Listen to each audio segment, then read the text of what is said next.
सीताराम। स्वागत है आपका हमारे YouTube चैनल पर। आज हम आपको सुनाएंगे पुत्रदा एकादशी व्रत कथा। तो चलो शुरू करते हैं। प्राचीन समय में भद्रावती नगरी में सुकेतुमान नाम का एक राजा राज्य करता था। उसके कोई संतान नहीं थी। उसकी पत्नी का नाम शव्या था। उसे पुत्रहीन राजा के मन में इस बात की बड़ी चिंता थी कि उसके बाद उसे और उसके पूर्वजों को कौन पिंडदान देगा। उसके पितर भी व्यथित हो पिंड लेते थे कि सुकेतुमान के बाद हमें कौन पिंड देगा। इधर राजा भी बंधु बंधु राज्य हाथी घोड़ा आदि से संतुष्ट नहीं था। उसका एकमात्र कारण पुत्रहीन होना था। बिना पुत्र के पितरों और देवताओं से उऋण नहीं हो सकते। इस तरह राजा रात दिन इसी चिंता में घुला रहता। इस चिंता के कारण एक दिन वह इतना दुखी हो गया कि उसके मन में अपने शरीर को त्यागने की इच्छा उत्पन्न हो गई। किंतु वह सोचने लगा कि आत्महत्या करना तो महापाप है। अतः उसने इस विचार को अपने मन से निकाल दिया। एक दिन इन्हीं विचारों में डूबा हुआ वह घोड़े पर सवार होकर वन को चल दिया। घोड़े पर सवार राजा वन पक्षियों और वृक्षों को देखने लगा।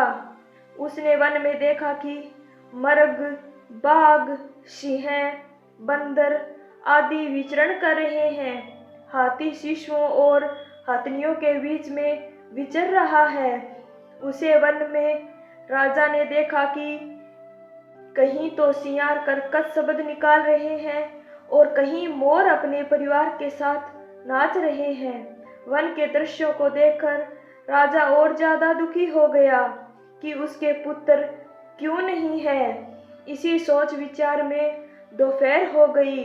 वह सोचने लगा कि मैंने अनेक यज्ञ किए हैं और ब्राह्मणों को स्वादिष्ट भोजन कराया है, किंतु फिर भी मुझे यह दुख क्यों मिल रहा है। आखिर इसका क्या कारण है। अपनी व्यथा मैं किससे कहूँ। कौन मेरी इस व्यथा का समाधान कर सकता है। अपने विचारों में खोए हुए राजा को प्यास लगी।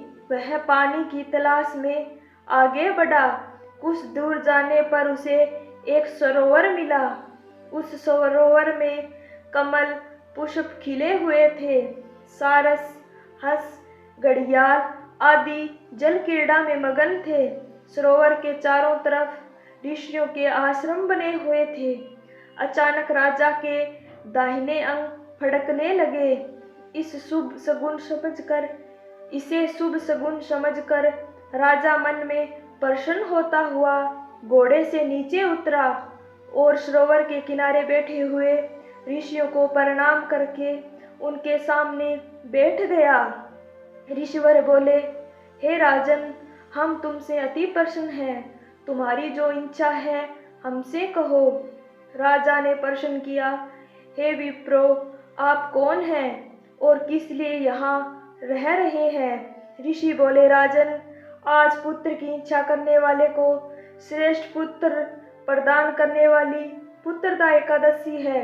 आज से 5 दिन बाद माघ स्नान है और हम इस सरोवर में स्नान करने आए हैं। ऋषियों की बात सुनकर राजा ने कहा, हे मुनियों, मेरा भी कोई पुत्र नहीं है। यदि आप मुझ पर प्रसन्न हैं तो कृपा कर मुझे एक पुत्र का वरदान दीजिए।